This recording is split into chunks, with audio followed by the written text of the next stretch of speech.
think one of the truly sad things about the attack that we witnessed today is that unfortunately these things are becoming less and less surprising as they occur after the Paris attacks in November and earlier lower, smaller scale attacks across Europe in the months preceding it. Unfortunately, these kinds of mass casualty incidents in Western Europe are becoming more and more commonplace.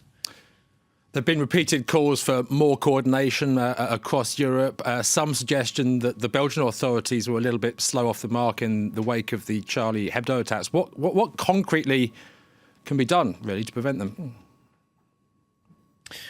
Well, I think what these attacks serve to do is underscore the scale of the challenge facing the security forces. I think it is all too easy when attacks like this happen to point the fingers at the authorities and say, you should have done better to prevent this.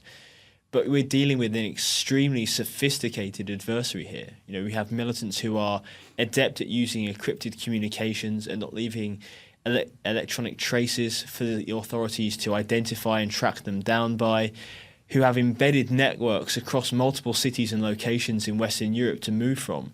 The fact that Salah Abdus-Salam was able to escape to remain on the run for more than 4 months is testament to that.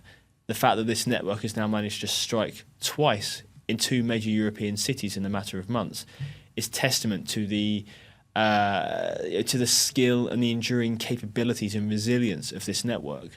The security forces are facing really an unparalleled challenge in terms of trying to combat this threat while at the same time monitoring the return of substantial numbers of their citizens from Syria and Iraq, as well as identifying potential security threats among the flood of refugees that are arriving every day from the Middle East.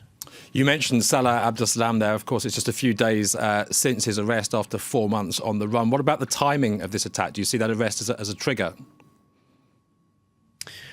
I think that becomes perhaps almost too simple a point to kind of refer to. These kinds of coordinated operations where you have multiple actors involved, multiple locations being hit in a short space of time, they tend to take longer than just 4 days to plan, coordinate and prepare for.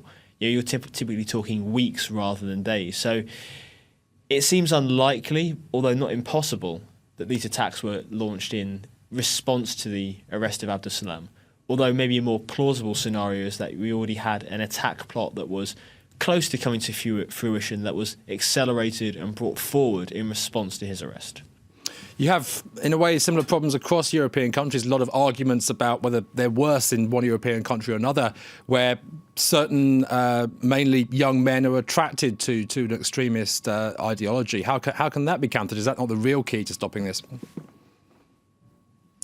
Yeah, absolutely. The long-term solution, really, to the problem of Islamist militancy in Western Europe isn't, purely going to be a kinetic security force-led response. It's not a question of just pumping money into the security forces, having more police on the streets, more rigorous security measures. That isn't a viable long-term solution for Western European society. As you've identified, the key issue is providing a compelling counter-narrative to the very attractive narrative that's very successfully pushed by groups such as the Islamic State. And until we provide that counter-narrative, until we provide a compelling alternative in terms of making life and opportunities more attractive in the West, then these sorts of attacks are going to be a continual problem. What about the issue of Belgium? I mean, I've been in Molenbeek myself a lot over the last few months, and this kind of constant media attention that it's a jihadi hotbed is something which is understandably deeply resented by the population there. Do you think, however, that there is a specific problem with the Belgian response to the jihadi threat, and particularly what's been going on in their own capital? Well, I think the key thing to remember here is what the Islamic State and groups like it are trying to achieve with this kind of attack. On the one hand, obviously, they're trying to kill civilians in mass casualty operations in Western cities to prove their capabilities. But by the same token, they're also trying to further isolate and drive a wedge between the Muslim minorities in Western European countries and the states and the rest of society. They want to engineer a situation where these populations feel increasingly isolated and alienated to prevent their full integration into European society, so that they become far more readily radicalized, recruited, etc.